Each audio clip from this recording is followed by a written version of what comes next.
시청자 여러분 안녕하십니까. 월요일에 아침의 매일경제입니다. 베트남에 불고 있는 박항서 열풍 엄청납니다. 베트남 국민에게 자부심을 줬고 더 큰 꿈을 꾸게 한 덕분이죠. 우리는 2002년 월드컵 때 이미 비슷한 경험을 했는데 그런데도 왠지 부럽다는 생각 지금 드는 건 왜일까요? 먼저 각 신문의 일면 기사부터 전해드리겠습니다. 첫 번째로 매일경제신문입니다. 청년 농부 게임기 사는 데 쓰인 취업 지원금. 어떻게 된 걸까요? 취업 지원금이 왜 게임기를 사는데?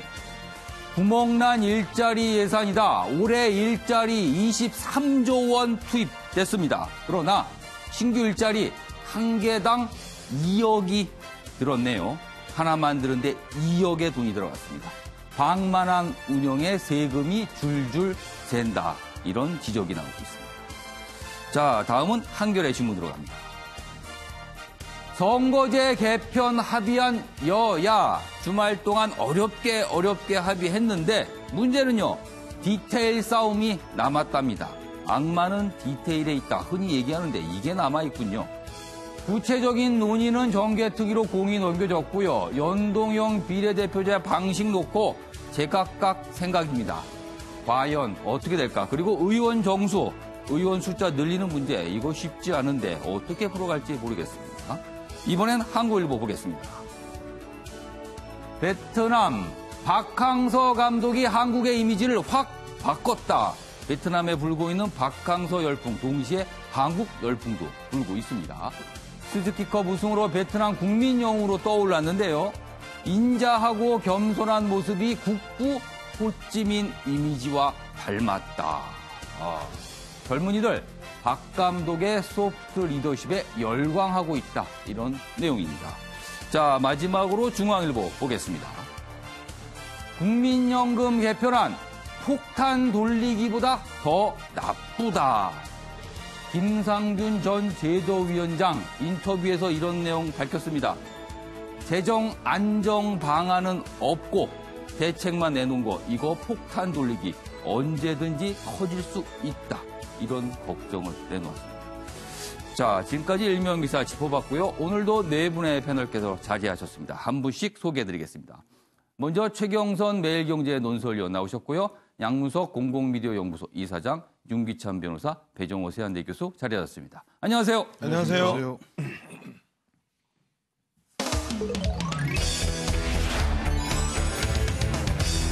네. 어떻게 생각하십니까? 먼저 나왔습니다. 오늘자 신문 기사의 핵심을 정리한 아침을 여는 키워드입니다. 영웅 박항서, 그리고 선거제도 동상이몽, 청와대 특감반원 논란, 그리고 의인에게 영주권. 자, 아침을 여는 키워드에 앞서서 어떻게 생각하십니까? 저희가 예고로 좀 전해드렸습니다. 워낙 논란인 청와대 특감반원 문제 저희가 방송 중에 본격적으로 다뤄보겠는데요. 자, 그럼 본격적으로 신문 브리핑 1시간 동안의 시간을 진행해 보도록 하겠습니다. 첫 번째 기사 준비되어 있습니다. 자, 선거제 문제인데요. 먼저 한국일보 기사부터 보겠습니다. 의원 확대 규모는 석패율제 도입은 선거제 이제 디테일 전쟁 남았다. 주말 동안에 어렵게 합의가 됐는데요. 이런 문제들 앞으로 어떻게 풀어나갈까요? 내용도 보겠습니다.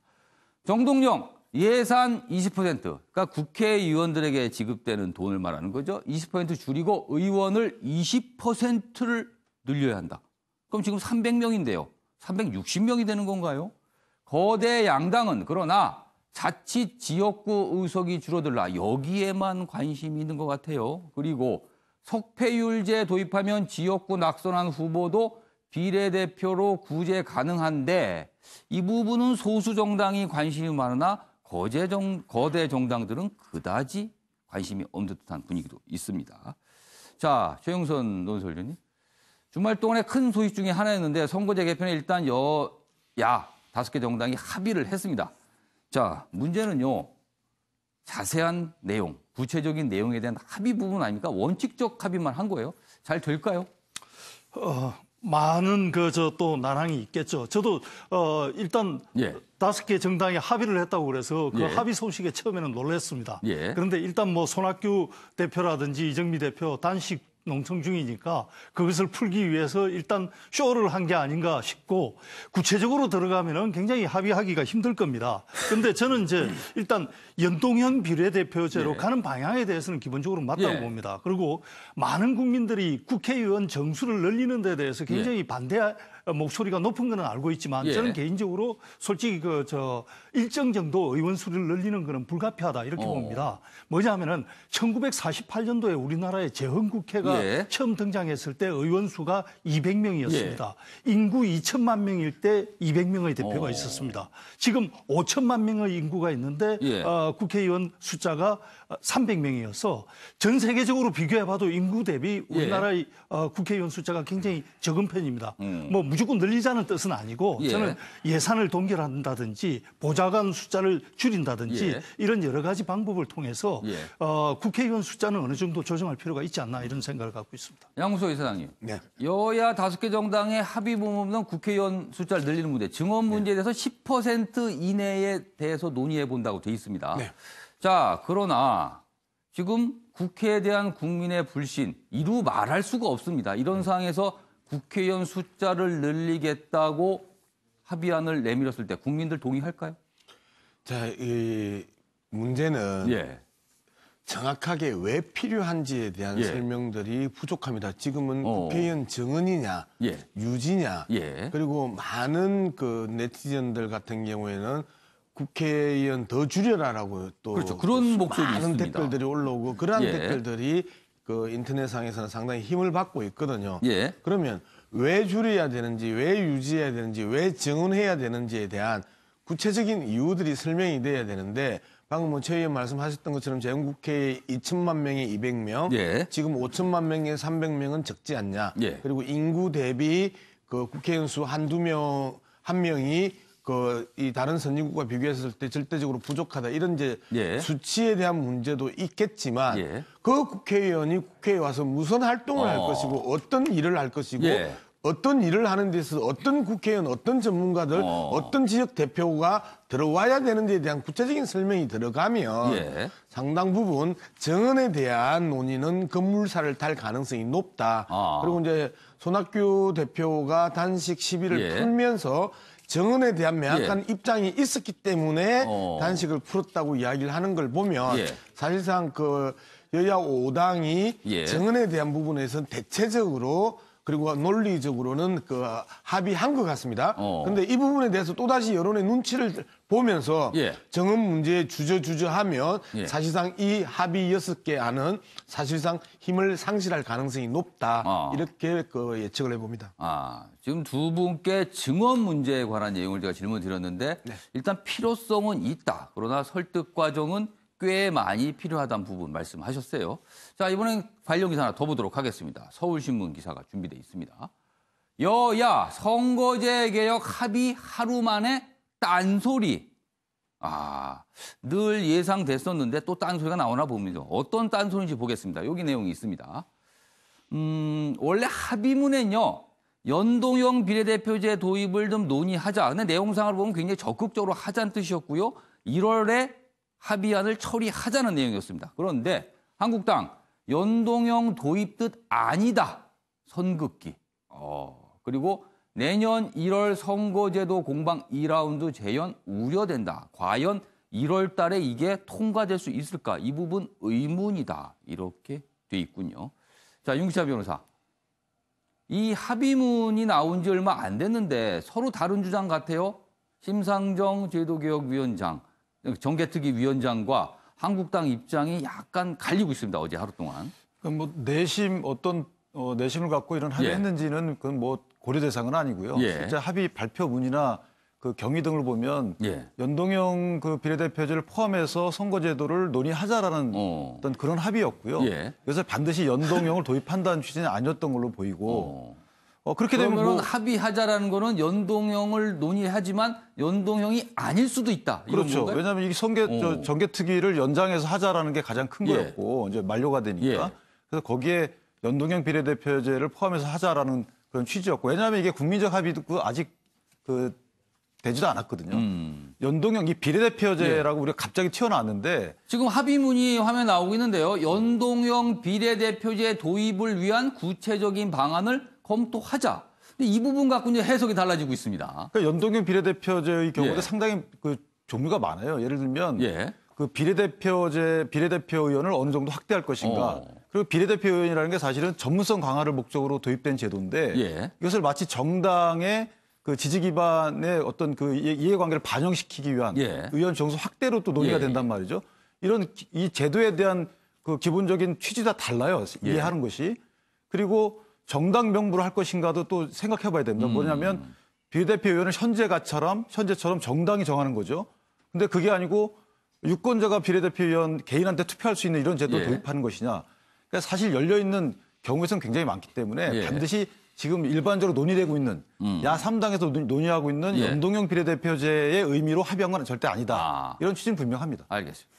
지금 윤기찬 변호사께서 말씀하신 거 보니까 배종호 교수님 1월 달에 여야가 합의문을 통해서 1월 달에 합의 처리하자고 약속을 했습니다.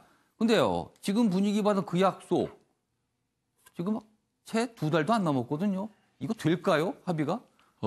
합의가 굉장히 어렵지만 일단 한 달 안에 해야 되거든요. 지금 합의가 굉장히 쉽지 않은 이유는 여야 각 정당의 셈법이 다르기 때문에 그렇습니다.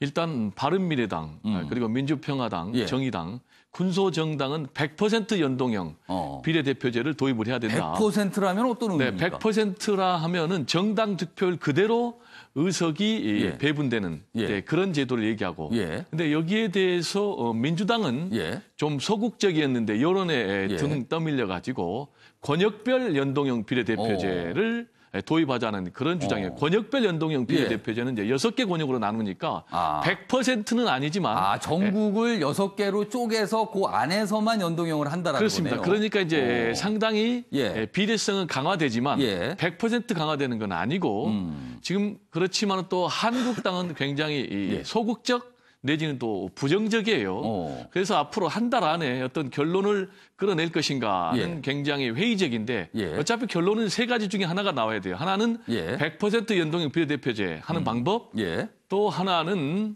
권역별 연동형 비례대표제 하는 방법, 또 하나는 이것저것 다 안 되고 비례대표제 숫자를 확대하는 방법, 이 셋 중에 하나인데 제가 볼 때는 최소한 지금 민심이 왜곡이 돼서 정치의 생산성이 굉장히 떨어지는 이런 고질적인 문제를 해결하기 위해서는 최소한 권역별 연동형 비례대표제까지는 합의를 끌어내야지 국민들 지지를 받지 않겠느냐. 그리고 이 부분은 당리당략을 떠나서 지금 30년이 넘었거든요. 현재 선거법이 된 지. 그래서 장기적인 정치 발전을 위해서 여야 모두 좀 앞장서서 국민의 여론을 좀 반영해야 되지 않나 이런 생각이 듭니다. 자, 지금 여야가 선거제도에 합의를 한 거는요. 여론도 좋지 않고 그리고 손학규 대표 등이 단식을 오래 하니까 어떻게 보면 마지못해서 합의한 느낌이 분명히 있거든요.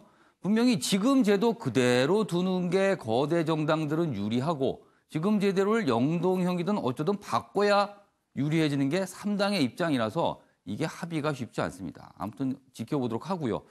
이번 선거제도 개편 합의 과정에서 주목받은 게 손학규 바른미래당 대표입니다. 양구석 이사장님. 손학규 대표 거의 열흘 가까이 단식을 했고요. 그 효과일까요? 일단 합의를 끌어냈습니다.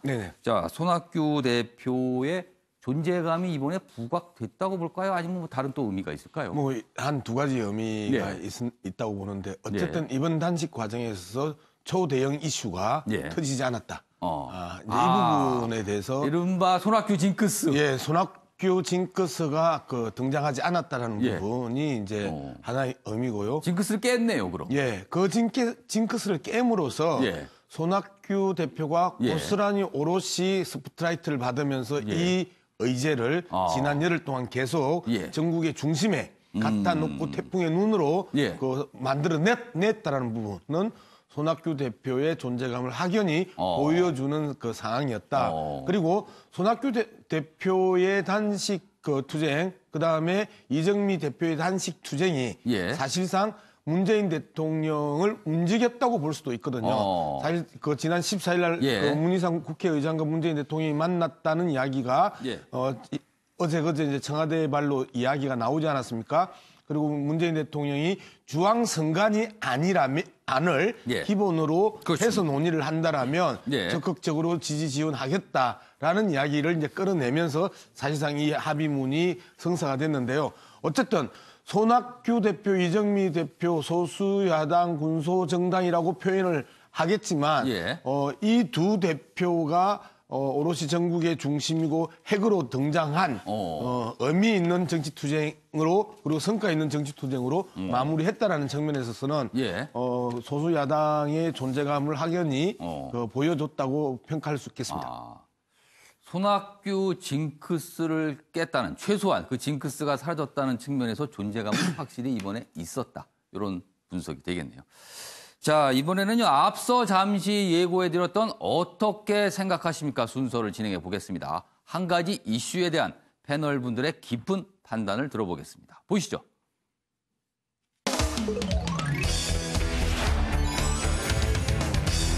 어떻게 생각하십니까? 오늘 주제는요. 청와대 특감반 논란인데 저희가 제목을 미꾸라지인가 아니면 데자비인가 논란이 있습니다. 이 주제 다뤄보도록 하겠습니다. 화면 보시죠.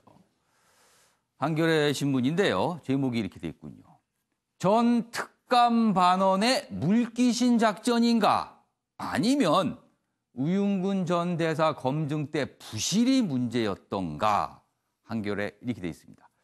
이것도 주말 동안 뜨거운 논쟁이고요. 전 특감 반원의 폭로가 있었고 그 폭로에 대한 청와대의 반박 계속 나왔습니다. 내용 자세히 보겠습니다. 우윤근 비리 보고로 쫓겨나 주장해 청와대는요. 비리 혐의 없었다 일축했습니다. 그리고 윤영찬 국민소통 수석은요. 미꾸라지 한 마리가 물을 흐린다. 이렇게 강도 높게 어떻게 보면 굉장히 거친 비판일 수도 있어요. 이렇게 비판했고요. 우 대사 쪽 1,000만 원 송금 관련 차용증 등 검증 여부 논란될 듯하다. 이렇게 돼 있습니다. 자, 관련 기사가 하나 더 있는데 보는 동안 패널 네 분께서는 좀 어떻게 생각하시는지 써주시기 바랍니다. 관련 기사 하나 더 보도록 하겠습니다. 중앙일보입니다. 야당은요, 지금 이 사안에 대해서 이렇게 반응을 보이고 있습니다. 십상시 되잡이다. 2014년 박근혜 정부 때 일어났던 이른바 청와대 문건 논란. 그때와 비슷한 거 아니냐? 되잡이다. 이렇게 얘기를 하고 있는데 청와대는 미꾸라지의 일탈일 뿐이다. 확대 해석하지 마라. 이런 입장을 보이고 있습니다. 내용도 보면요. 전 특감반 폭로 정치권 공방이다. 집권 2년차 언론의 폭로가 된 점. 이게 뭐 닮은 꼴이다. 찌라시, 명예훼손, 강경 대응 등등등 이런 모습이 좀 겹친다. 이렇게 설명하고 있고요. 한국당에서는 특검, 국정조사 논의 검토 이런 얘기도 조금씩 나오고 있군요. 자, 이와 관련해서 먼저 영상 보고 내용 이어가도록 하겠습니다. 김 전 감찰관님이 보고를 하셨다는 거를 조수석님이 실장님께 보고를 안 하셨나요? 보고를 받으신 내용이 없다는 건가요?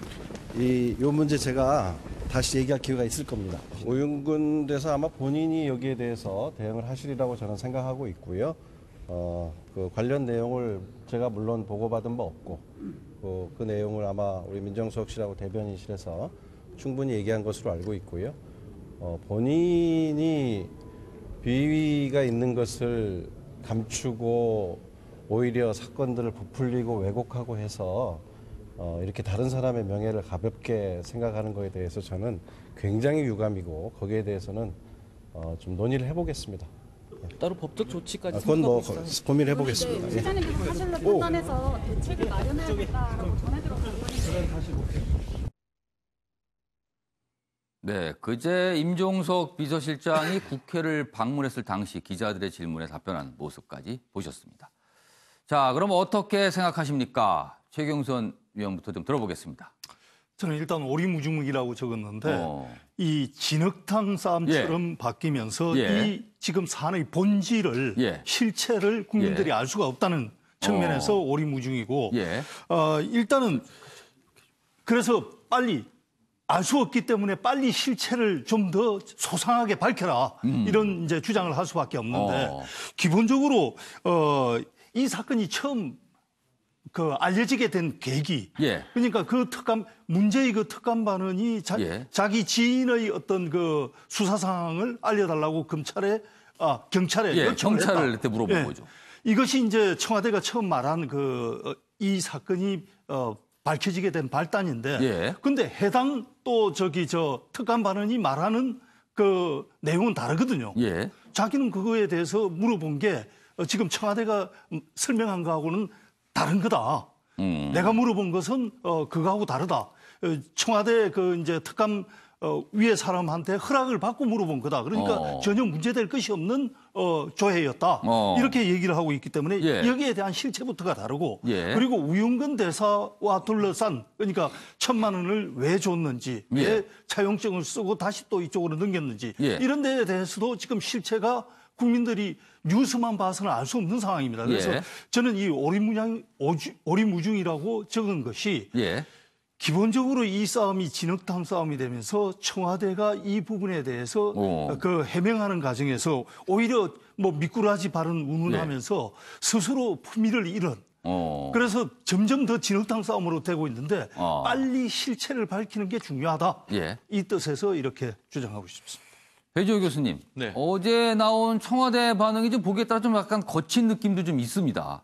조금 더 차분하게 설명했으면 어떨까 하는 아쉬움도 좀 남는 것 같은데요.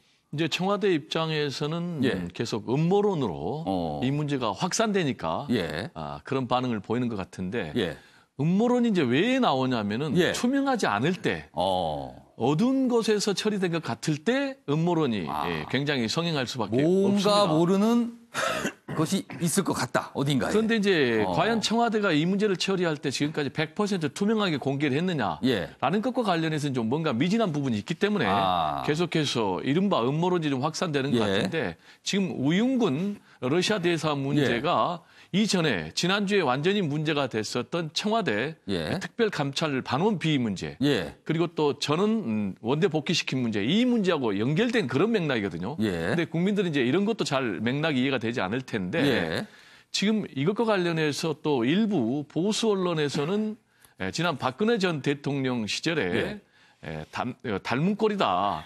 정윤회 그리고 십상시. 근데 제가 볼 때는 방금 중앙일보 기사가 이제 그런 내용을 좀 다루고 있습니다. 그건 제가 볼 때는 이제 굉장히 견강부의 프레임 깨맞추기 같고요. 왜냐하면은 당장 성격이 다른 게 한 세 가지 점이 다른데 하나 지난번에 정윤회 십상시 파동 같은 경우는 박근혜 정부의 권력 내부의 실세들의 권력 다툼이었거든요. 근데 지금 이번에 터진 것은 우윤근 러시아 대사의 문제니까 전혀 다르고 또 하나는 지난번에 정윤회 십상시 파동 같은 경우는 이제 박근혜 전 대통령 시절에 벌어졌던 그런 문제거든요. 근데 이거는 지난 2009년 그리고 2011년 또 2016년까지 이어지는 그런 문제이기 때문에 시기가 전혀 다르고 또 마지막으로 이제 특별감찰 반원의 비문제가 돼서 이 문제가 터진 건데 어쨌든 간에 이런 문제가 계속 나오는 것은 청와대가 투명하지 못한 그런 처리가 아닌가라는 생각이 되기 때문에 하루빨리 지금 대검에서 감찰하고 있다는데 강제 수사에 들어가서 수사 결과를 빨리 국민들에게 공개해야만이 이 문제가 정리되지 않을까 이런 생각이 듭니다. 알겠습니다. 자, 윤기찬 변호사께서는 이번 사안을 어떻게 생각하십니까? 이제 부실 인사검증 문제도 다 따져봐야 되는 거고요. 다 이렇게 노출이 됐는데도 불구하고 이제 임명을 됐단 말이죠. 러시아 대사. 그다음에 김모 전 특감반원에 대한 혹시 비리가 있었다면 그분에 대해서 뭐 감찰 수사를 통해서 뭐 처벌을 하거나 책임을 지는 것도 또한 맞죠. 근데 무엇보다 중요한 것은 이 지금 특감반이 수집한 정보의 범위예요. 지금 이제 이 당시에 보면 8월 달에 정보 수집을 했다고 하는데 그 당시에 우윤근 이 러시아 대사는 국회 사무총장이었단 말이죠. 그러니까 특감반원 입장에서는 인사 검증을 위한 자료 수집한 것도 아닐 테고 왜냐하면 인사검증부서는 공직기강 비서실 산하거든요. 그러니까 이 사람은 지금 반부패 비서관 시절이란 말이에요. 그러니까 인사검증과 상관이 없어요. 그렇기 때문에 대통령이 임명한 직위에 있는 사람에 대한 감시나 어떤 감찰을 하는 자리란 말이에요. 그런데 왜 국회 사무총장의 정보를 수집했느냐? 국회 사무총장은 국회의장 쪽에서 임명이 이루어지는 걸 왜 거길 들여다봤을까? 그리고 대통령 비서실 직제에 의하더라도 절대 업무 범위가 아닙니다. 그래서 오늘 또 일부 언론에 비춰보면 뭐 사인, 은행장이나 이런 분들에 대한 정보도 수집했다는 겁니다. 그래서 제일 중요한 것은 제가 이제 감찰이라고 표현했지만 사실은 사찰 개념으로 볼 때 과연 이것이 대통령 비서실 직제의 범위를 벗어나서 정부 수집했는지 여부가 가장 중요하다. 혹시 그 우윤근 대사가 당시 이제 대사 물망이 올랐기 때문에 좀 검증 차원에서 자료를 좀 들여다봤다. 이렇게 검증 차원에서 하게 된다면 공직기강 비서관실의 검증팀에서 해야 되는 거예요. 인서비서관실. 건지수가 달랐다는 거죠. 그러니까. 완전 다른 거죠. 그래서 이것이 관행처럼 돼 왔는데도 불구하고 이것이 문제가 크게 됐었잖아요. 사찰 문제가. 그런데도 지금 현 정부에서도 만약에 이것이 이루어졌고 이것에 대해서 통제가 안 됐다면 이것은 큰 문제죠. 그래서 이 부분에 대해서는 청와대 자체에 아마 감사를 해야 될 것 같고요. 감사가 제대로 이루어지지 않는다면 국회 차원에서 국정조사도 검토해볼 만하다. 왜 생각합니다. 우윤근 대사가 국회직을 갔을 당시에 이렇게 들여다보는 과정이 있었는가. 이 부분을 좀 따져봐야 된다. 이런 말씀이시네요. 자, 양무석 이사님께서는 이번 사안 어떻게 생각하십니까? 예, 개인적으로 그 윤영찬 공보수석은 한 15년 이상 쭉 알아왔던 분인데 상당히 화가 난 모양이에요. 그렇죠. 약간 감정적인 반응인 것 같아요. 한 15년 동안에 그분이 화를 내는 걸 거의 본 적이 없고 상당히 점잖은 양반인데 이번에 화가 많이 났기 때문에 표현까지 틀려요. 일반적으로 우리가 미꾸라지 한 마리가 우물물을 흐리지 개울물을 흐리지는 않거든요. 그런데 개울물을 흐린다라고 할 정도로 그 화가 이제 많이 난 모양인데 문제는 이 부분에 대해서 계속해서 여론의 그 의심이 계속 정폭이 되고 있다. 의혹이 정폭이 되고 있다는 겁니다. 청와대의 기본적인 그 활동은 빨리 이러한 의혹들 자체를 윤 수석이 이야기했던 것처럼 그 부유물을 빨리 깔아앉히고 그리고 깔끔하게 클리어하게 해주는 그 역할이 1차적이거든요. 이제 그런 측면에서 보면 현재 지금 청와대의 대응이 미진하거나 미숙하다. 이제 이런 측면을 지적할 수밖에 없고요.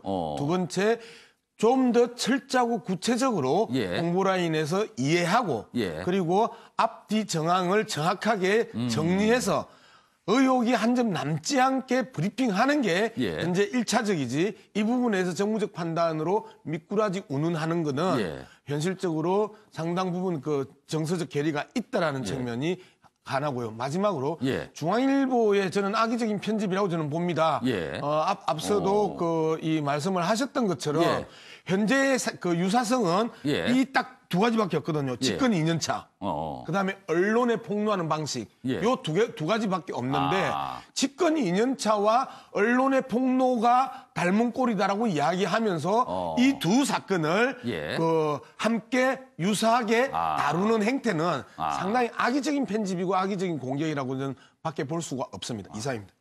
이번 사안을 뭐 내용은 다 옆으로 이제 비껴서 좀 놔두고 이 전 특감 반원의 행태 자체만 보면요, 양무석 분명히 청와대 기강 문제는 좀 문제가 있어 보입니다, 확실히. 애초에 이 문제 그 수사관 김 씨로 인해 가지고 청와대의 전면적인 이 민정수석 라인의 개편 이야기가 지속적으로 나왔었고 그리고 대통령도 그 외국 출장 중에 또 보고를 받고 국내에 들어가서 살펴보겠다. 내가 국내에 들어가면 할 말이 많을 것 같다. 할 일이 많을 것 같다는 표현도 하셨는데요. 이제 결국 이 문제를 제대로 해결하지 못하면서 벌써 3개월 정도 이 문제가 청와대 공직기강에 대한 문제로 계속 흔들린단 말이에요. 그 앞에 몇몇 그 비서관이나 행정관들의 일탈들은 단순한 해프닝으로 본다 치더라도 이 문제를 깔끔하게 정리해내지 못하면서 전체 공직의 문제, 기강의 문제로 이 계속 불거지는 부분들은 청와대가 해결해야 되는 부분입니다. 알겠습니다. 청와대가 지금 신경 써야 될 부분이 지금 자꾸 나타나고 있는 듯합니다. 자, 이번에는요, 베트남에서 열풍이 불고 있는 박항서 감독 이야기를 좀 해보도록 하겠습니다. 여기 기사 보시죠. 매일경제 2면에 나와 있는 기사인데요. 희생, 겸손, 파파 리더십. 베트남의 꿈을 이루다 이렇게 돼 있습니다. 박항서 베트남에서 영웅 칭호를 받고 있다고 하네요. 나도 키 작아 당신들의 아픔한다. 베트남 선수들 상대적으로 서구 선수들에 비해서 키가 좀 작죠. 그런 걸 이렇게 위로를 하는군요. 선수들 호감 사며 아빠 별명. 특유의 샤우팅, 패기 불어넣고 부상 선수의 비즈니스석을 양보하는 모습. 이런 모습이 팀워크를 강하게 만들었다. 이런 얘기들이 나오고 있다고 하네요. 자, 그러면요. 이 기사와 관련해 박진아 아나운서가 전하는 자세한 이야기, 이슈톡 들어보겠습니다. 박항서 매직에 베트남이 들썩였습니다. 박항서 감독이 이끄는 베트남 축구대표팀이 베트남 축구의 새로운 역사를 썼는데요. 지난 15일 오후 베트남 하노이의 미딘 국립경기장에서 동남아시아 축구연맹 스즈키컵 결승 2차전이 열렸습니다. 이날 베트남이 말레이시아를 1대 0으로 꺾었는데요. 10년 만에 처음으로 스즈키컵 정상에 올랐습니다. 당시 영상 함께 보고 오시죠. 골은 안 되긴 했지만 그 골의 마음은 전체 우리 23명의 선수의 혼이 담긴 골이라고 생각합니다.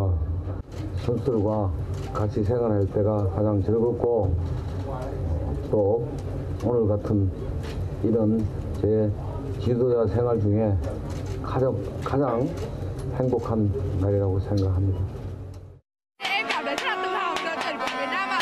Đặc biệt là huấn luyện viên Park Hang-seo và nhờ ông là đội tuyển của Việt Nam có chiến thắng ngày hôm nay. Rất cảm ơn huấn luyện viên Park Hang-seo. Nhờ có thầy Park Hang-seo mà đêm qua cả dân tộc Việt Nam đã trở thành một và sau này chắc chắn là với thầy Park Hang-seo thì bóng đá Việt Nam sẽ ngày càng phát triển và thành công hơn nữa. 네, 이날 베트남 권력서열 2위 응유엔 수엄푹 총리가 직접 경기장을 찾았는데요. 박 감독에게 우승 메달을 전해주며 진한 포옹을 나누기도 했습니다. 박 감독이 우승 소감을 전하기 전 베트남 선수들은 기자회견장에 들어왔는데요. 물을 뿌리면서 승리를 만끽했습니다. 기자회견 당시 잠시 중단되기도 했던 사태가 벌어지기도 했지만 박 감독은 선수들에게 엄지손가락을 치켜 세워주며 흐뭇한 미소를 지었습니다. 베트남 현지에서 박 감독은 이른바 파파 리더십을 갖추고 있다, 이런 평가를 받고 있습니다. 아빠처럼 다정하고 배려 있는 모습 때문인데요. 박 감독은 부상을 당한 선수에게 자신의 비행기 비즈니스 좌석을 양보했고요. 지난 8월엔 아시안게임 당시에 선수들의 발을 직접 마사지해줬다는 미담이 전해져서 화제를 모았습니다. 베트남 축구대표팀은 지난 1월 아시아 축구연맹 챔피언십 역대 첫 준우승을 시작으로 8월 자카르타 팔렘방 아시안게임에선 역대 첫 4강에 올랐는데요. 그리고 이번 스즈키컵 우승으로 박항서 매직은 활용점정을 찍었습니다. 박 감독은 우승 축하금 전액을 기부하겠다는 뜻도 밝혔는데요. 10만 달러의 우승 축하금을 베트남 축구 발전과 불우이웃을 위해 쓰도록 했습니다. 지금까지 박진아의 이슈톡이었습니다. 네. 박항서 감독, 베트남에서 영웅 칭호를 받고 있다, 이런 얘기까지 나오고 있는데요. 최영선 의원님, 박항서 감독이 베트남에서 이렇게 열풍을 불러일으킨 그런 여러 가지 이유가 있겠지만, 물론 감독으로서 경기를 잘 이끌어가고 승승장구하는 건 기본입니다. 그런데 베트남 내부적으로 보면요, 베트남도 지역 감정이 대단하다고 합니다. 이른바 하노이와 호치민으로 갈라져서 축구 선발 과정에서도 그동안 굉장한 지역 감정 때문에 홍역을 치곤 했다는데 박항서 감독이 그거를 깼다 그러는군요. 이번 저도 이제 그 스즈키컵 결승전을 TV로 봤는데, 보셨습니까? 예, 저도 베트남 사람들도 기분이 좋았겠지만 한국인들도 정말 기분 좋은 그 결승전 장면 아니었겠습니까? 그걸 보면서 계속해서 느낀 것이 리더의 역할이 얼마나 중요한가. 사실은 베트남 축구 대표팀이 그 박항서 감독이 부임하기 전에는 성적이 안 좋아가지고 계속해서 감독을 갈아치우고 마지막에는 일본 인 감독을 영입을 했다가 몇 개월도 안 돼서 다시 또 쫓아내고 연극부 실패를 한 겁니다. 연극부 실패를 치다가 박항서 감독이 들어가고 나서 3개월 만에 팀이 완전히 달라졌거든요. 선수는 그대로 있고 한데 감독이 바뀌면서 이렇게 달라질 수 있다는 거. 그래서 물론 뭐 베트남 선수들도 정말 잘 뛰었고 잘했지만은 구설이 스말이라도 꿰어야 보배가 된다는 말처럼 최종적으로 활용점정을 하는 과정에서 이 리더, 감독의 역할이 얼마나 중요한가. 그렇게 본다면 저는 사실은 좀 약간 확대해서 얘기를 하자면 우리나라에도 굉장히 좋은 리더들은 우리가 인정을 안 해서 그렇지 많이 있습니다. 대한민국이라는 나라는 사실은 한 5, 60년 전만 하더라도 세계에서 가장 가난한 나라에서 이렇게까지 세계에서 10위권에 드는 경제 강국이 되기까지는 정말 많은 리더들이 엄청난 역할을 해서 나라가 이렇게 탈바꿈해 온 거거든요. 그런데도 불구하고 지금 이제 박항서 감독 물론 여러 가지 훌륭한 면들을 많이 보여줬습니다. 예. 그런 면들이 과연 우리나라에 있는 많은 리더들에게는 없었겠느냐. 그리고 박항서 감독이 국내에 있을 때는 그런 면들을 전혀 발휘를 못하다가 갑자기 베트남에 갔을 때만 발휘했겠느냐. 예. 이런 측면에서 봤을 때 국내에 있는 많은 리더들에게도 우리가 좀 너그러운 마음으로 그들의 장단점을 평가를 했으면 좋겠다 하는 생각까지 하게 됩니다. 좀 끝부분에 말씀하셨는데요. 배종현 교수님. 네. 박항서 감독이 사실 국내에서 축구 감독을 하다가 베트남 갔습니다. 근데 국내에서 할 때는 그다지 큰 활약이 없었거든요. 이걸 어떻게 이 상황을 이해해야 될까요? 이제 박항서 감독은 두 가지 측면에서 봐야 되는데 하나는 이제 선수 시절 그리고 또 하나는 이제 지도자 시절인데 선수 시절에는 말씀하신 대로 한일 축구 친선 경기 한 번밖에 국가대표 선수로 못 뛰었다는 거예요. 그러니까 선수로서의 활약은 좀 미미했군요. 그렇습니다. 선수 시절에는 이제 굉장히 두각을 나타내지 못했는데 지도자로서는 상당히 두각을 나타낸 게 이제 알겠지만 이제 히딩크 감독 그 밑에서 이제 코치, 트레이너 하면서 결국 이제 한일 공동 월드컵에서 4강의 신화를 만들었는데 제가 볼 때는 이제 이런 점에서 박항서 감독은 굉장히 제가 볼 때 인간 승리의 스토리를 만든 사람이다. 그리고 베트남의 영웅뿐만이 아니고 또 정말 한국의 영웅이다. 이렇게 말씀드리고 싶은데 지금 박항서 리더십이 성공한 그 부분을 좀 봐야 되는 게 그게 이제 파파 리더십인데 파파 리더십은 한마디로 희생과 헌신입니다. 즉 구체적으로 얘기하면은 뭐 선수들 발 마사지를 본인이 직접 해주고 그리고 또 비행기 좌석도 본인이 스스로 고급 좌석을 양보하고 선수들에게 부상 선수에게 그런 걸 보니까 이제 자발적으로 선수들이 따라오는 그런 면이 하나 있었는데 리더십이 성공하려면은 결국은 이제 팔로워들이 자발적으로 헌신할 수 있도록 그리고 또 하나는 목표를 분명하게 정하고 할 수 있다. 자신감을 불어넣어줘야 되는데 본인 이제 166cm밖에 안 되지 않습니까? 그 너네들도 할 수 있다. 라는 이제 자신감을 불어줘서 결국 승리했는데. 내가 작아서 너희들이 작은 거 내가 잘 이해한다. 그렇죠. 그게 이제 아마 공감대를 안 나올 텐데요. 불러일으키고 우리도 할 수 있다. 그런 자신감을 불러넣어준 것 같은데 이 점에서 저는 좀 우리에게 하고 싶은 말은 리더십이 과연 제대로 발휘될 수 있는 토양인가라는 부분. 그러니까 우리 리더들은 잘하고 있는가? 리더십 부분과 함께 동시에 그러면은 팔로워들도 리더가 잘할 수 있도록 리더를 좀 따라주고 칭찬해준 이 팔로우십. 그래서 리더십과 팔로우십이 좀 함께 우리나라에서도 좀 상호 선순환 과정을 좀 거쳐야 되겠다. 이런 말씀을 드리고 싶습니다. 박항서 감독은 분명 한국인입니다. 그런데 왠지 베트남 상황이 살짝 부러워지는 건 왜일까요? 시청자 여러분은 좀 어떻게 생각하실지 모르겠습니다. 관련 기사 하나 좀 더 보도록 하겠습니다. 여기 있습니다. 경향신문이군요. 벤투호, 우리나라 국가대표팀 감독, 벤투 감독. 벤투호, 박항서의 베트남과 내년 3월 A매치 친선 경기를 하게 됩니다. 자, 윤구찬 변호사. 내년 3월에 A매치를 하는데요. 한국은 EAF, 아시아 축구, 동아시아 축구 우승 자격으로, 그 다음에 베트남은 스즈키컵 우승팀 자격으로 친선 경기를 벌이는데 일단 3월에 예정돼 있습니다. 자, 윤찬 변호사는 어느 팀을 응원하시겠습니까?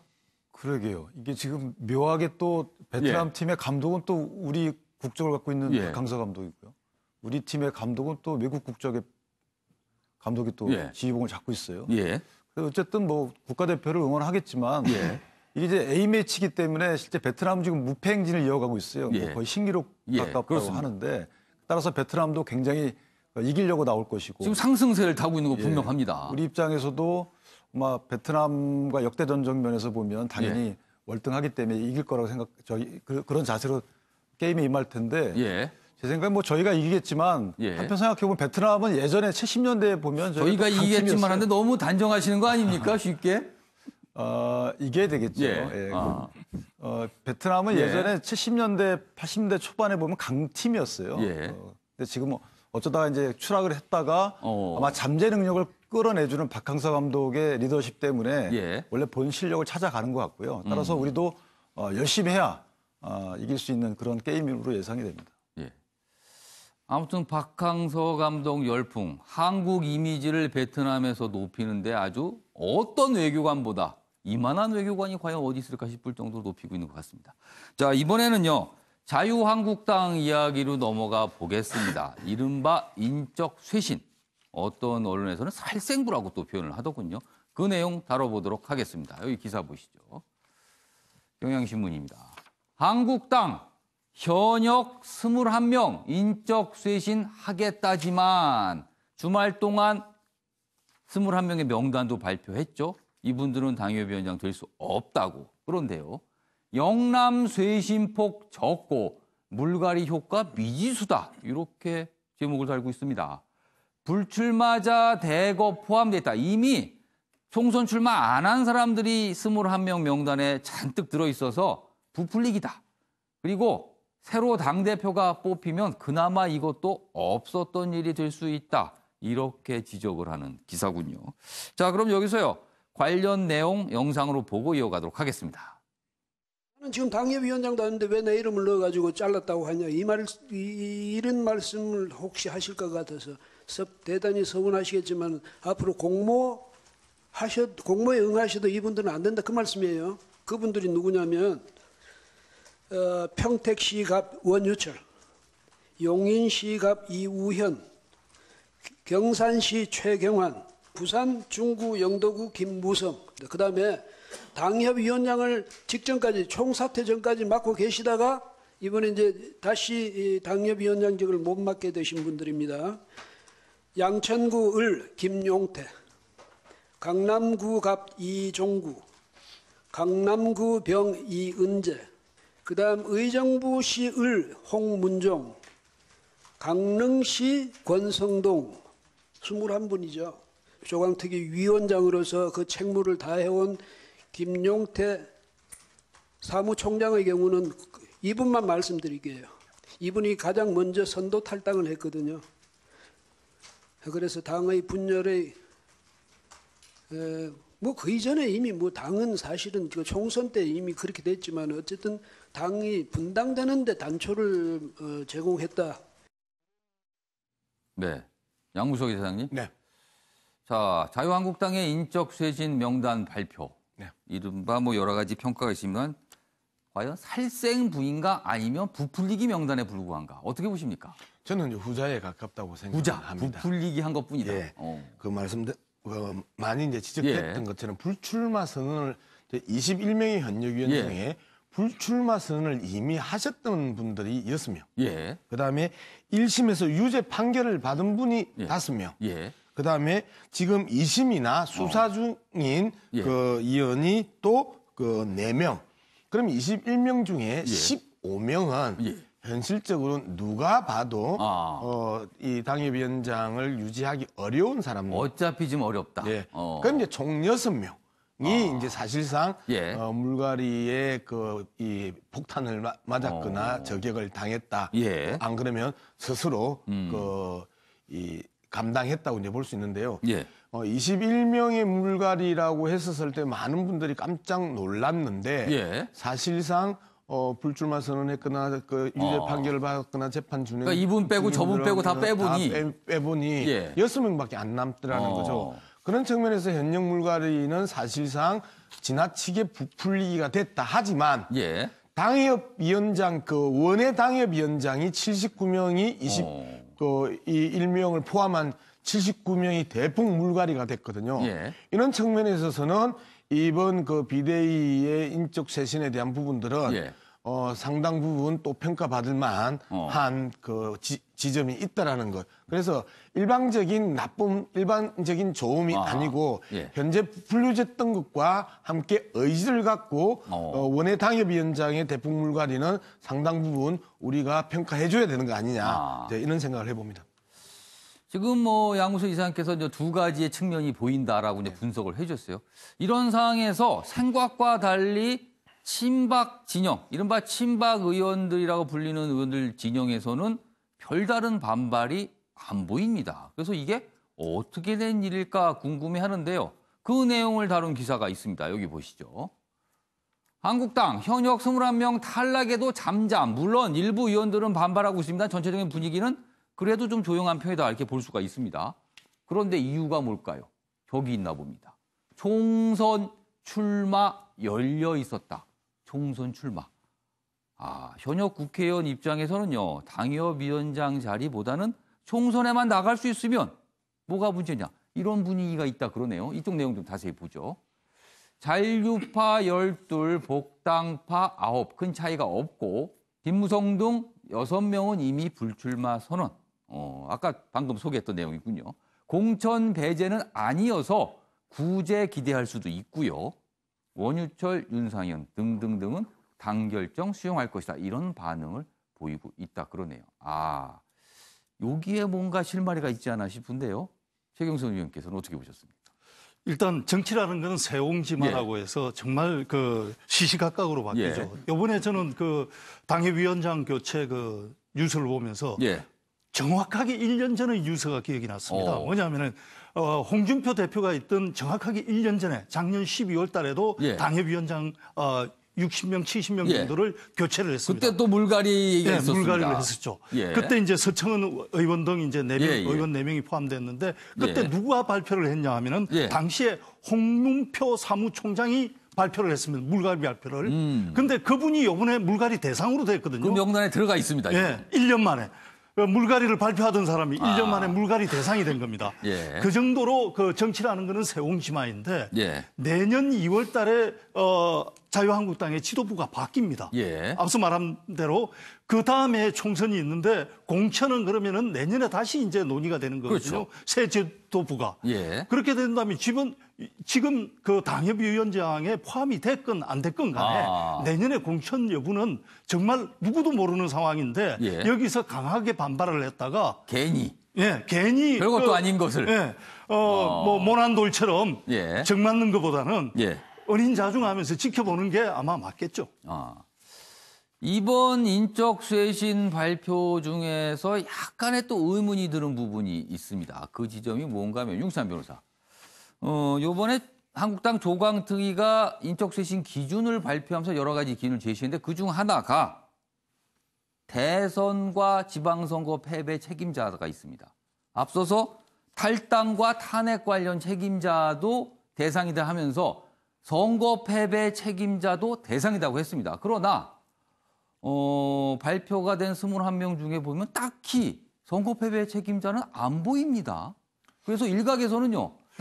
전직 대표나 뭐 당시 선거 때 활약했던 분들이 좀 들어가야 되는 거 아니냐 이런 지적도 있습니다. 일단 뭐 홍문표 사무총장은 들어가 있고요. 그다음에 그 홍준표 전 당대표의 경우에는 당협위원장직을 맡고 있지 않기 때문에 아마 이게 지금 당협위원장직에 대한 평가거든요. 그렇죠. 당협위원장입니다. 이렇게 당내에서 그 당 조직을 맡느냐 안 맡느냐 문제라서 그 부분과 약간 좀 다르고요. 또 하나는 이제 그 사실 인적 쇄신의 일환으로 이게 단행은 됐지만 진정한 인적 쇄신은 이제 공천 과정이나 선거 과정을 통해서 선출직들이기 때문에 이루어지는 것이고 이번에 의미가 큰 것은 21명의 현역뿐만 아니고 이제 원외위원장들에 대한 인적 쇄신도 단행이 됐다. 그렇죠. 그래서 그 부분도 좀 언론에서 포커싱을 해주셨으면 좋은 게 총저 물갈이 대상이 70명이 넘어가죠. 총 대상은요. 저희가 이제 좀 그 당 정체성과 부합하는 인물뿐만 아니고 좀 젊은 분들 위주로 어떤 분들이 다시 새로 들어온지를 봐야 되겠지만 그런 기준점을 갖고 인적 쇄신을 했다는 부분이 폭은 당내에서 받아들이기에는 상당히 큰 걸로 받아들이고 있습니다. 국민의 눈높이나 아니면 타당에서 볼 때는 미진해 보일지라도 사실 현실적인 한계를 고려한다면 굉장히 큰 거고요. 더군다나 일부 중진 의원들의 경우에는 이제 전당대회 출마가 사실 계속 좌절되는 거거든요. 현실적인 그런 효과도 있다. 따라서 이것을 국민들께서 좀 중요한 역할을 했다, 중요한 일을 했다 이렇게 좀 봐주시고요. 또 어떤 인물이 들어오는지, 또 어떤 인물이 들어와야 되는지에 대한 조언도 좀 해주셨으면 좋겠습니다. 배재호 교수님께서는 이번 한국당의 인적 쇄신안 발표, 인적 쇄신안이라 그럴까요? 아니면 당협위원장 배제 명단 발표를 할 거야. 하여튼 어떤 표현이든 이 부분 어떻게 평가하십니까? 뭐 저는 이제 긍정 부정 다 있다고 봅니다.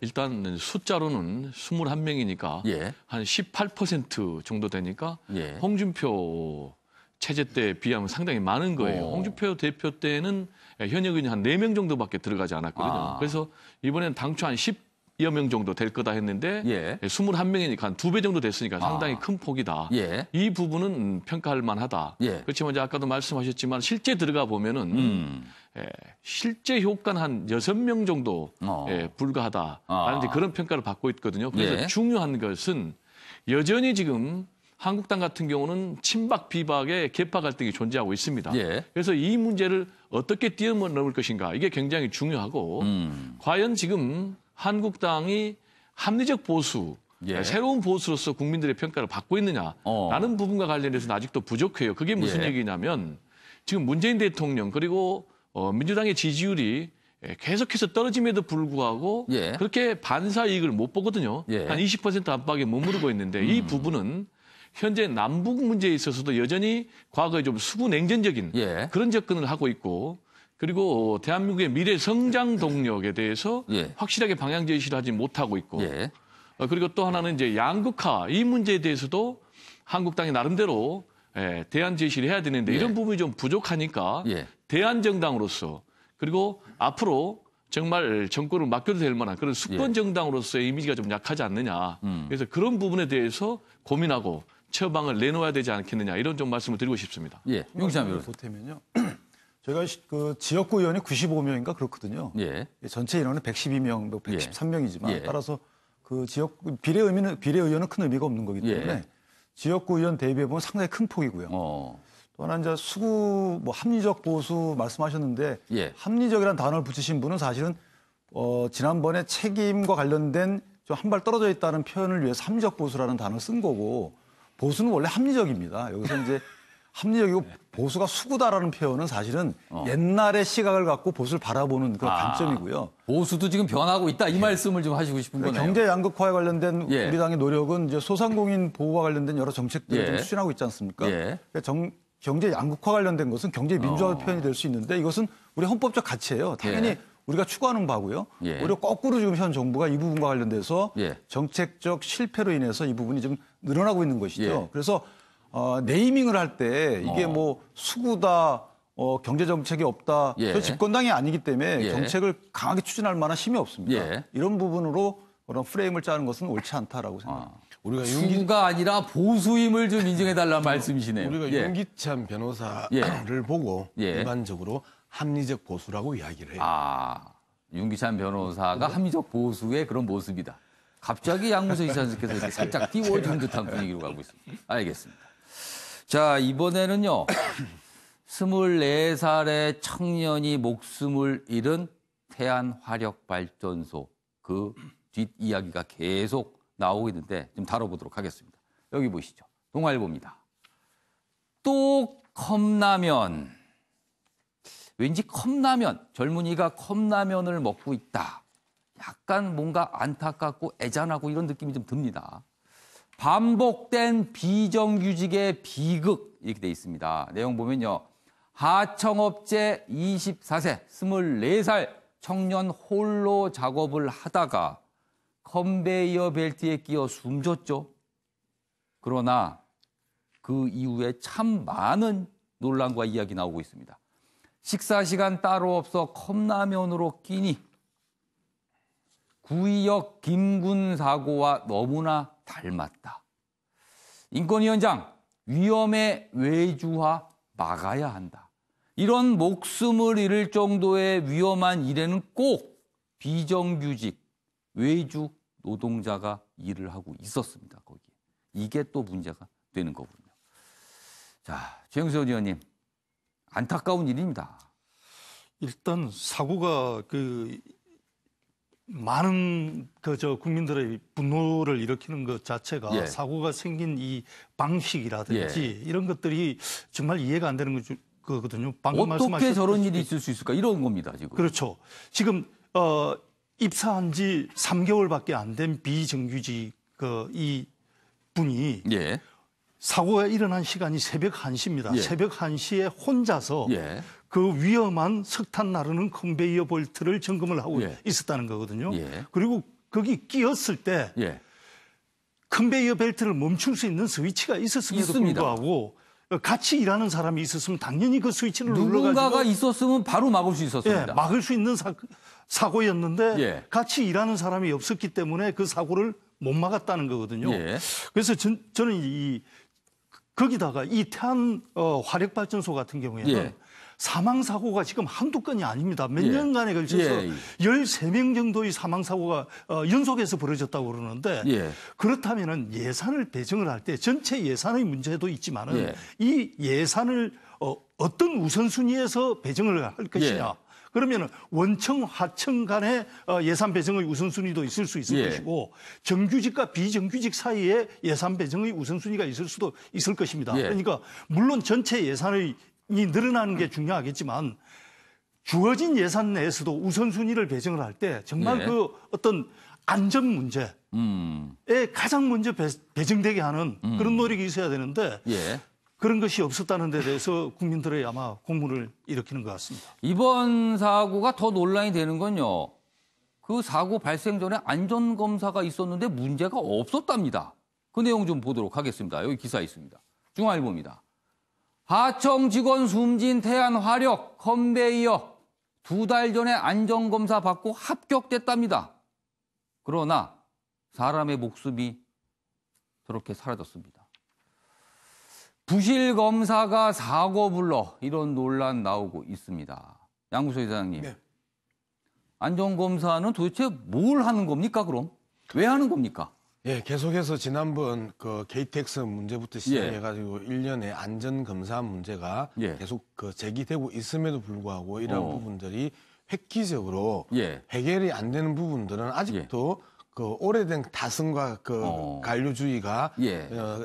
곳곳에 특히 그 공기관에 남아 있는 것 아니냐라는 이런 의심을 할 수밖에 없거든요. 예. 자, 큰 사고가 나면 우리는 괜찮어 하고 챙기고 그리고 다시 점검하고 그다음에 볼트를 다시 조이고 하는 이러한 기본적인 경영자들의 움직임들이 상당히 설마 나에게 설마가 항상 사람을 잡아요. 이런 측면에 있어서 공기관들이 좀 더 강하게 이러한 안전 문제를 처리해줘야 된다고 보고요. 그리고 이제 아까 동아일보 기사 보면 반복된 비정규직의 비극이라고 이제 표현을 했었습니다. 자, 우리가 이 부분에 있어서 이 사건의 근본적인 원인을 좀 들여다보자. 계속해서 비정규직의 정규직화에 대한 민주노총이나 노동자들의 요구가 타당하지 않느냐. 그러면 이제는 국가적으로 기업적으로 그리고 언론들도 비정규직의 정규직화에 대한 진지한 고민들을 하고 그리고 매도가 아니라 정말 지원하고 정규직화 해내면서 실제 이러한 안전에 대한 문제를 잡아가야 된다. 계속해서 위험의 외주화라는 표현이 뭡니까? 위험한 일들은 정규직들이 안 하고 비정규직들에게 시키고 그다음에 숙련자들이 안 하고 초보자들에게 시키는 이러한 현상들이 계속해서 젊은 목숨을 앗아가는 결정적인 이유거든요. 그런 측면에서 보면 비정규직의 정규직화에 대한 문제 이런 부분에 대해서 또 위험의 외주화 방지 이런 문제는 정말 좀 깊게 국가사회가 고민해줘야 되는 거 아니냐 그런 생각을 해봅니다. 이 안전 점검을 할 때요, 그냥 단지 기계가 돌아가는 것만 보는 게 아닌가 이런 지적이 있습니다. 사실 그 기계가 돌아갈 때 그 직원들이 어떻게 거기서 작업을 하는지 이 부분을 봐야 진짜 안전 점검인데 그 부분이 조금 아쉽지 않나 이런 지적도 좀 나오고 있습니다. 자, 이번에는요, 스리랑카인, 한국에 와 계신 스리랑카인 이 부분의 얘기가 있는데 좀 내용 좀 보겠습니다. 여기 보시죠. 동아일보입니다. 스리랑카 의인의 영주권 준다. 이런 일 글쎄요, 제가 보기엔 처음 보는 기사가 아닌가 싶습니다. 주택 화재 때 90대 할머니를 구한 스리랑카인. 의인입니다. 국민 생명재산 보호에 큰 기여했다. 불법 체류 면하게 될 자격을 부여한다. 이런 분들은 영주해도 된다. 우리나라에. 그래서 영주권을 준다 그러네요. 자, 관련 영상 있습니다. 보고 이어가도록 하죠. 할머니 구해온다. 내 엄마, 내 집에 엄마 똑같아. 한국 엄마들 다 사람 색이 똑같아요. 대한민국은 내들 너무 사랑해요. 그러니까 지금 계속 한국에 너무 좋아해요. 기분 너무 좋아요. 네. 윤시안 변호사. 이런 거는 좀 괜찮은 것 같아요. 이런 분들한테 영주권을 주는 거는. 그러게 아마 이제 이분이 본인은 화상을 입으면서까지 구해왔거든요. 본인도 약간 부상을 입었다고 부상을 그러네요. 입고. 근데 한국말도 잘하던데 보니까 저분은 이제 공동체 의식이 있는 걸로 판단이 된 거죠. 이 공동체 생활에 무리가 없고 공동체 의식이 있기 때문에 영주권을 부여해도 큰 무리가 없다 이렇게 판단한 것 같습니다. 법적 근거에 대해서는 제가 아직 찾아보지는 못했습니다. 이렇게 마지못해 영주권을 주는 측면도 있어 보여요. 뭐냐 하면 이 사람이 현재 불법 체류라는 겁니다. 그렇습니다. 그렇다면은 정확하게 법을 집행을 하면은 추방을 해야 되거든요. 그렇죠. 그렇게 되죠. 그러니까 이제 불법 체류자가 사회에 도움이 되는 일을 했을 때 자기의 신분이 노출돼서 추방이 돼야 되는 이런 모순, 그 모순을 해결할 수 있는 방법이 유일하게 이제 영주권을 주는 방법이거든요. 불법 체류자지만 사회에 기여할 경우는 이런 혜택을 받을 수 있다. 그렇습니다. 그러니까 그 모순을 해결하는 유일한 방법이 아닌가 싶습니다. 알겠습니다. 아무튼 이런 분들은 많으면 많을수록 좋은 게 아닌가 하는 생각도 좀 듭니다. 자, 이번에는요. 국민연금 문제를 좀 생각해 봐야 되겠습니다. 지금 정부가 국민연금 개편안 몇 가지를 내놨는데 국민 여론 좋지 않네요. 보겠습니다. 경향신문입니다. 사지선다 국민연금 개편안. 사지선다. 적정 노후생활 보장안 내놨어야 했는데 못했다. 이렇게 돼 있습니다. 시민단체는요. 정책 방향 자체가 모호하다 이렇게 비판하고 있습니다. 그럼 어떤 부분이 모호한 건가요? 국민 설득을 하는 대신 여론에 기대서 책임성이 없다, 도대체. 책임성 부분요. 재정 안정 대책도 없고요. 재원 조달 방법도 빠져 있답니다. 그저 그냥 국민들이 많이 받을 수 있게 해주겠다는 얘기만 한다는 겁니다. 그럼 그 돈은 어디서 나옵니까? 이 부분이 빠져 있다는 겁니다. 자, 배종호 교수님. 네. 국민연금 참 온 국민에 관련된 겁니다. 그런데 정부가 내놓은 거는 사지선다안 중에서 골라야 됩니다. 이렇게 합니다. 근데 내용 사지선다도 보면요. 딱히 돈을 조달하는 방법은 뾰족한 수가 없어 보입니다. 그래서 폭탄 돌리기 아니냐는 지적이 나와요. 네, 그래서 이제 폭탄 돌리기다라는 말도 나오는데 이게 막상 해결하려면 굉장히 어렵습니다. 지금 이대로 가면은 이제 2057년에 국민연금 기금이 이제 완전 고갈이 된다는 거 아니겠습니까? 근데 이제 문재인 대통령이 대선 후보 때 소득 대체율을 50%까지 높이겠다라고 공약을 했지만은 현실적으로 그게 굉장히 어려운 그런 상황이거든요. 지금 두 마리 토끼를 잡아야 되는 게 국민연금의 재정 안정성도 강화를 시켜야 되고 그리고 노후 보장도 해야 되니까 소득 대체율을 올려야 되는데 결국은 그러면 이제 말씀하신 대로 재원을 어떻게 조달할 것인가. 그러려면은 결국은 보험료율을 올릴 수밖에 없거든요. 근데 지금 가뜩이나 경제가 좋지 않은 이런 상황에서 보험료율을 올리면은 국민들이 좋아하겠느냐.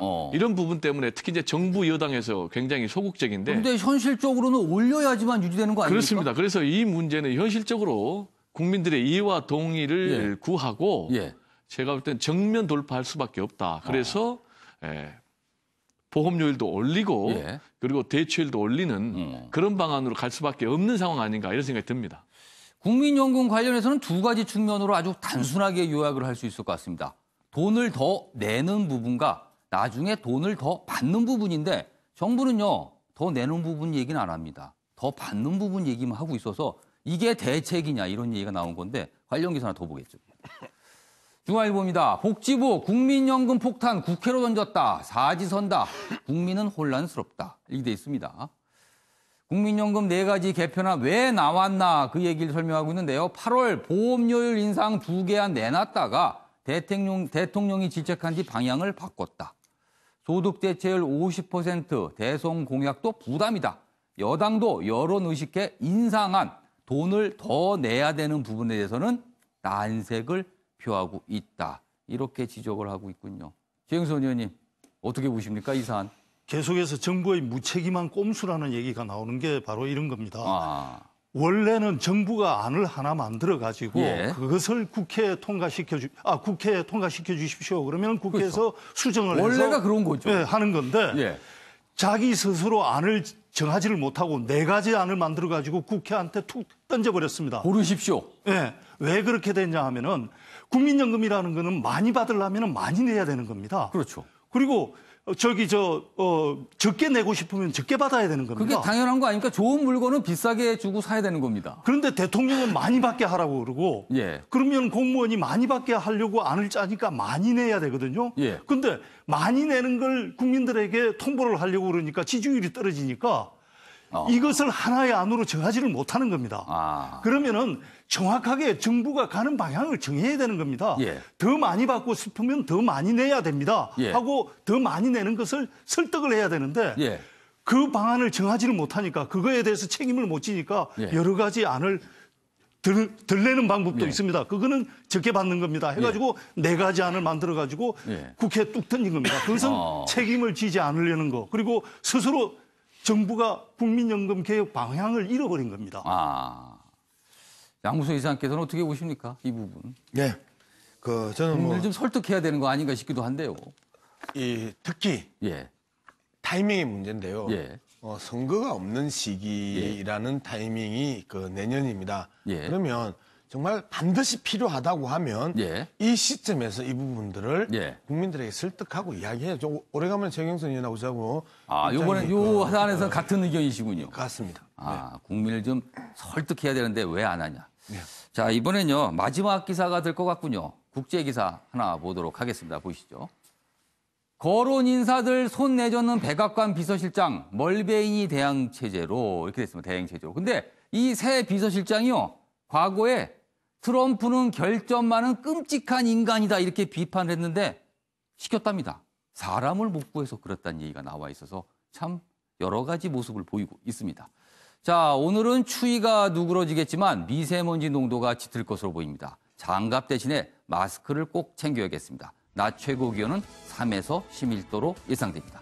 아침에 매일 경제 여기서 마칩니다. 내일 아침 8시에 다시 뵙겠습니다.